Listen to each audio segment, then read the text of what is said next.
Are you familiar with the Godfather, Nolan? Loosely. When Tom Hagen's with the meeting, and Salazzo told Hagen that we killed the Don Corleone, assuming he was dead because they shot him 5 times, and they're leaving in the snow. Tom Hagen's going to talk to Sonny about the meeting, which is going to make things right. Then a driver pulls up and says to Salazzo, he's still alive. He's still alive. And that's bad news for me. And it's going to be bad news for you.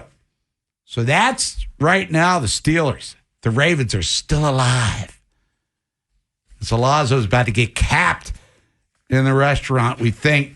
Oddsmakers still love Baltimore, 3.5-point favorites. Yeah, I mean, you probably could have guessed that one. And I mean, look, watching the Steelers yesterday, I think it's deserved. You know, I was starting to buy into them with their previous 3 wins because their offense really did look the part. And Aaron Rodgers himself looked the part, closer to being, it wasn't an MVP, but closer to that than kind of what we've seen in inconsistencies since he's left Green Bay. But to be honest, yesterday, I mean, they were dreadful. And looking at the stats, pretty decent success running the ball, but situationally it was never there. And then once it got to third down, forget it. I mean, you're 3 for 18 once it got to third down between third and fourth down. I mean, just that is dreadful success rate once you get to there. So I mean, penalties to blame, sure, but they played a clean game. They didn't turn it over. So to come away with no touchdowns, kind of shocking. I know that Austin was hurt. Metcalf was suspended. And you're relying on old Adam Thielen and Marquez Valdez-Scantling, who Rodgers had a relationship with in Green Bay. Not to make excuses for them, because there are none. But it's not like Rodgers had a complement of receivers he could trust, but he wasn't playing well at all. No. He was getting rid of that ball quick. And are you buying what Myles Garrett was saying? They were more concerned with keeping me away from him than actually worrying about the game. I think I might be buying into it a little bit, and we may or may not get to that during buy or sell. So we'll see during that. But yeah, I think that was, look, if you're Myles Garrett, he's a little pissed off that he didn't get home, and now he's potentially been sitting here 1 sack shy of this, and it's all going to come down to week 18 for him. But yeah, there was definitely an emphasis on getting the ball out quick. And there's even a few instances where Garrett maybe got a hand on him, and Rodgers is like, no, that's not half. This is going out of bounds. I'm not giving you the satisfaction. Ravens are still alive. I saw on social media as we get to the phones here in a second. A lot of people, not Facebook is pretty much my social media.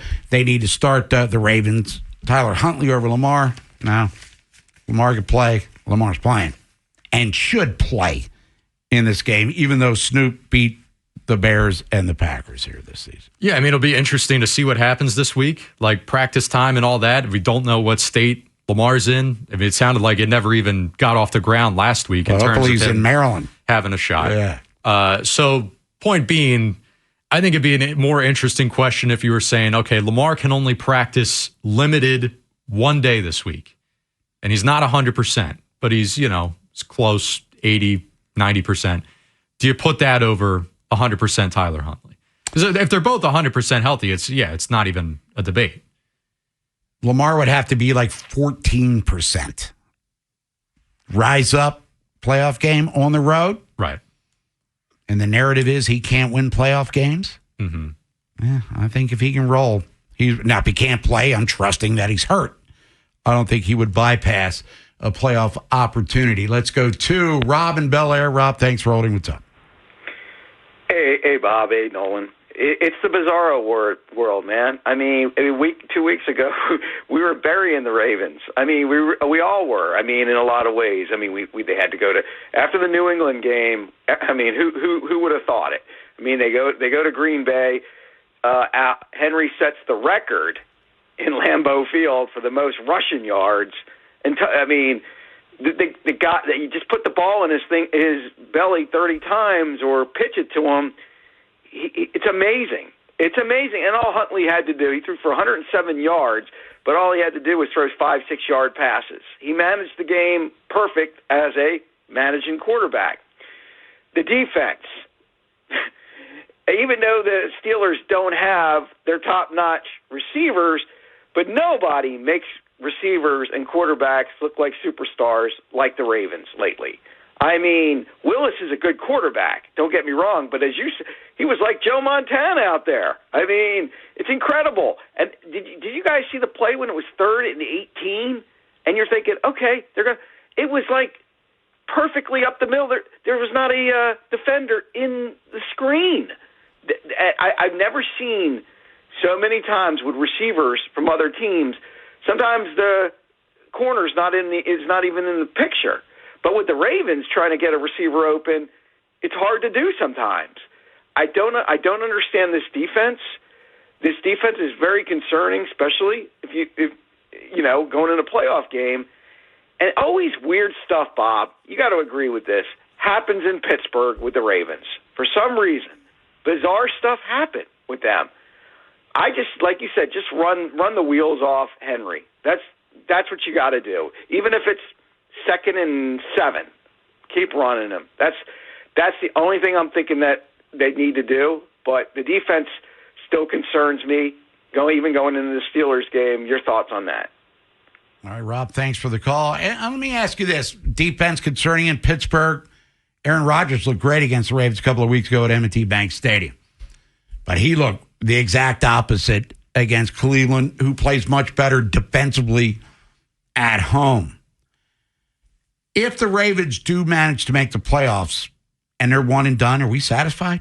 No. It's still going to be, this is a debacle in a bad division. They just were the less sucky of them. If you want to reframe your mindset based on how the season has progressed and where we're at now, I can't fault you. I mean, we're here. And that's what we were all doing as fans over the weekend, knowing that, look, we buried this team all last week, but once they won Saturday night and it kicked off between the Browns and the Steelers yesterday, we were all in on Shedeur Sanders and the Browns, and we were rooting our ass off for them. Look good early, too. And when they went up 10-0, I was doing cartwheels in my living room. So, you know, you could buy into it on the short term, but it still didn't change my opinion on where this Ravens team is heading or their outlook for Week 18 or potentially a playoff. So this, to me, is always going to be viewed during that preseason lens of this team has everything it needs to win a Super Bowl.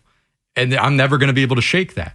Now that we're here, I'm obviously rooting for the team, any success that they can get, but we're coming up short of a Super Bowl, coming up short of a conference championship appearance. It's still always going to be a disappointment to me. Ravens win 41-24 at Green Bay Saturday. Pittsburgh loses at Cleveland with a chance to possibly tie things late. Didn't get it done. Now we're down to a one and done. Winners in, losers out. Sunday night in Pittsburgh. We'll come back, take more of your phone calls. Buzz Williams talks about the Terps basketball. Back on the hardwood last night with a win. Now it's all about the Big Ten. How's this team looking heading into conference play? Orioles bring back Zach Eflin. Me and Nolan are fine with it. How do you feel? 410-583-1057 is the number. It's the last week of 2025, and the Ravens are still in the playoff chase. I didn't see this one coming.